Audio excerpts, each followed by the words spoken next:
Hey everyone, thanks for joining me for a 3-part install of our Muteki hub-centric spacers. They are 20mm spacers, our 2.5-inch extended studs from ARP, as well as our open-ended aluminum lugs from Mishimoto. So first things first is that we're going to get the car jacked up. I would highly suggest that you get the car jacked up pretty high just so you can swing a torque wrench underneath, and we're going to chalk off the wheels. Just standard safety stuff when jacking up a car, but at the same time you are going to be undoing the e-brake for this install. And here we're just going to be undoing all of our lugs with our breaker bar, and now it's time to get the car jacked up. Typically I would just use the front and rear jack points of the car, which would be the rear diff and the front subframe. However, I do not have a low profile jack, and to make things easier for the install of the video, just working on one side at a time for the front and rear would make the install video a little bit more complete and easy to work with, I guess. Here we're going to go ahead and undo all of our lugs with our 19mm socket and impact. And here you just see me moving my tool chest a little bit closer to the side that I'm working on, just so I'm not moving back and forth across the garage. Here is our 12mm bolt that is holding the bracket to our brake line that we do need to remove, just to give us a little bit more space to move the caliper out the way, and so it doesn't get snagged or caught on anything else. And here's a little tip: you can zip tie the caliper to the spring, just so when you undo these two 19mm bolts that are holding the caliper to the knuckle, you don't accidentally drop it and cause any stress to that brake line. Now I do have to use a breaker bar to get these undone. They are on there pretty tight. They are 59 foot-pounds to be exact, and you can even see the suspension kind of moving along with that as I am untorquing all of these. And once we get the caliper off, I'm just going to go ahead and tighten up my zip ties. I kind of prefer this method over using like a bucket or a little stand in the wheel well, just because I need the space to swing any torque wrenches around. And here we're grabbing that same 12mm bolt that was holding our brake line and using that to free our brake rotor from our wheel hub. And here is a ball joint remover tool that I got from Amazon. Pretty easy to use, and I know you can just hammer these things out, but I did not want to put any extra stress on the stock studs that I may possibly reuse for whatever reason, and also I didn't want to put any extra stress on the wheel hub itself just from hammering it out. And you can obviously tell there's a little bit more room on the left side or towards the front of the car to put your impact gun through, just because of the way the brake dust shield is set up here. And here we're going to open up our new extended ARP studs, and here's a size comparison. The stock studs are actually 1.75 inches, and the new studs are 2.5 inches, which is exactly 0.75 inches bigger than stock, which is about 19mm, perfect for our spacer setup, or so I thought, and I'll get to that in a little bit here. And here we're putting in our extended studs and using our wheel stud installer tool. And I know you can just use washers, I guess, to kind of install these. However, I kind of prefer this tool just because it has a wheel bearing that allows the lug to kind of spin freely with very minimal friction, preventing cross-threading or possibly stripping your studs, or maybe even stripping the lug nut itself.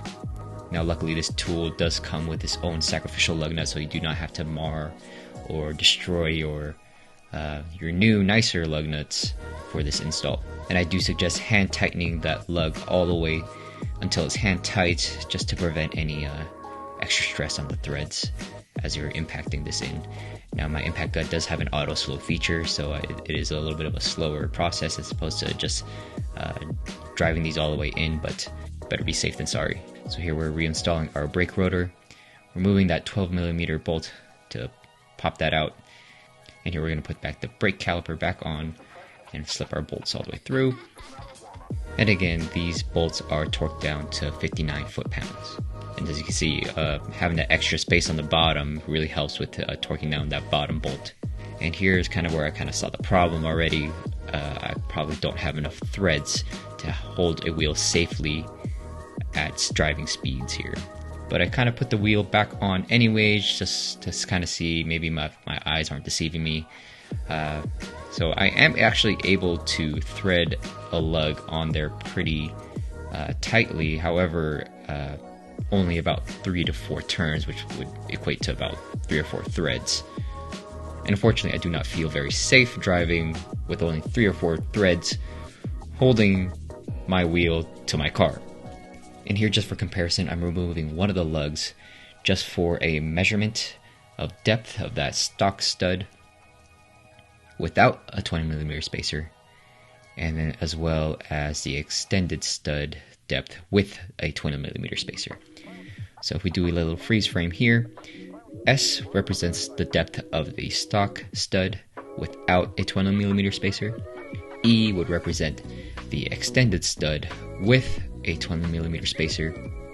And unfortunately, T represents where the extended stud's thread begins with that 20mm spacer. And the main problem is that on the extended studs, there's a portion at the tip that isn't threaded, and that is just to make it easier to kind of put wheels on when you're tracking the car. They're a little bit rounded, so you're not having to fight any sharp edges when putting the wheel on. Unfortunately, despite being 2.5 inches longer, or exactly the same length of the difference between my spacers and the stock studs, unfortunately, I don't think this setup is going to work out. So we're going to go ahead and remove these 20mm spacers, unfortunately.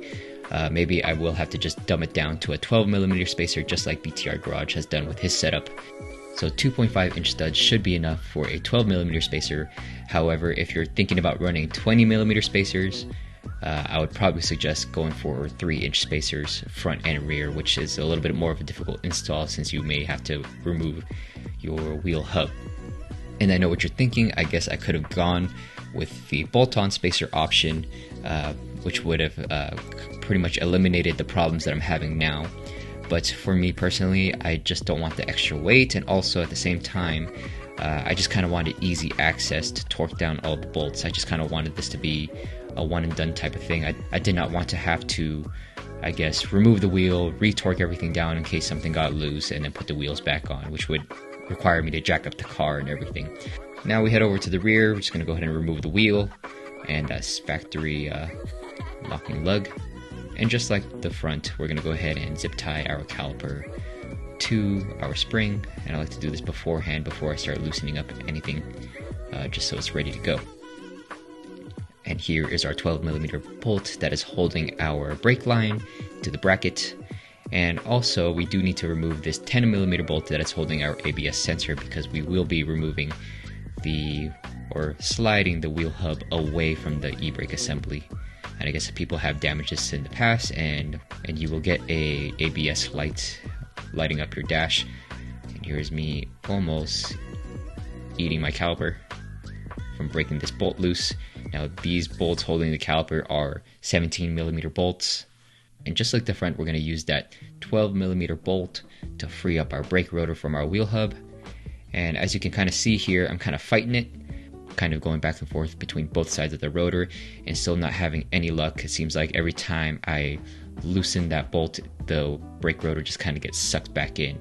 And here you can even see me kicking it and whatnot, just trying to shock it. I didn't want to resort to a hammer if I was going to reuse this rotor, and sure enough, it was user error. I just completely forgot to undo the e-brake. As you can see what I'm about to do here, as soon as I release the e-brake, you'll see that brake rotor just kind of fall off. And just like the front over here, we have our ball joint remover tool, and we're just going to go ahead and undo all 5 of our stock studs. And next we're going to have to remove these 4 bolts that are holding the e-brake assembly against our wheel hub, just so we can be able to feed our 2.5-inch extended studs behind our wheel hub. Now I do have these backed out about 90% of the way. I actually don't remove them all the way, just to make reinstallation a little bit easier. You don't need that much space, just enough to clear our extended stud. And as you can see, as I'm pushing the e-brake away and I'm pulling the hub a little bit closer to the outside of the car, you can kind of see me be able to pull and create extra space behind there. Now the trick here is to place this at an angle and kind of rotate the hub to the appropriate hole that you're aiming for. So and then you may have to wiggle it around a little bit, but it should be pretty easy. And I can actually do this with all 5 studs first before I start pressing them all in. And lastly, we're going to go ahead and hand tighten our wheel stud installer tool with our open-ended lug and impact that stud all the way in. Now you may be asking, how do I know when it's pressed in all the way? You can kind of just see it from the back. It's going to be flush with the hub, and your impact gun will kind of let you know just from the noise itself that it's completely flush with the hub. Here's a closer look, and you can kind of see from the rear that it is being pulled into the hub. Alright, now it's time to retorque all of those bolts that we undid, holding our e-brake towards our hub, and you can kind of already see the hub kind of just, or the e-brake assembly setting into place as I'm retorquing these down. And now these are torqued down to about 49 foot-pounds. We install the brake rotor back on, remove that 12mm bolt, and put our caliper back on. And these 2 bolts holding the caliper are also torqued down to 49 foot-pounds. So the numbers are pretty easy to remember for the front and rear. So front caliper bolt is torqued down to 59 foot-pounds, rear caliper bolts to 49 foot-pounds, and so are the bolts holding our e-brake assembly to our hub are also torqued down to 49 foot-pounds. And just for shits and giggles, I am putting on that 20mm spacer just to check fitment. This was the fitment I was going for. As you can see, it is pretty much perfect without, it's still in the air, so the camber would have probably sunk in the top of that wheel in, and here's the stock setup here without the 20mm spacer. The wheel is pretty sunken in there. So now that the fun is over, I'm going to go ahead and remove the spacer and just reinstall our open-ended lug nuts. And when I do torque these lugs down, I am going to torque them down to what Mishimoto recommends, which is 85 foot-pounds, no more than 85 foot-pounds. And here we're going to lower the car, and we're pretty much done. Now, the reason why I'm calling this a boring 3-part install is because I really didn't have anything to show for it on the outside of the car. Besides the lug nuts, because you can't really see extended studs, and no one will know that you'll have extended studs. And the fitment hadn't changed because the spacers didn't work out, so, I mean, is it a waste of time? I guess not. Future-proofing the car a little bit, but at the same time, you may see me run a 12mm spacer once I get that ordered, if I go that route. And that is the end of the video. Be sure to like and subscribe. Do support the channel if you do enjoy the content, and thank you for watching.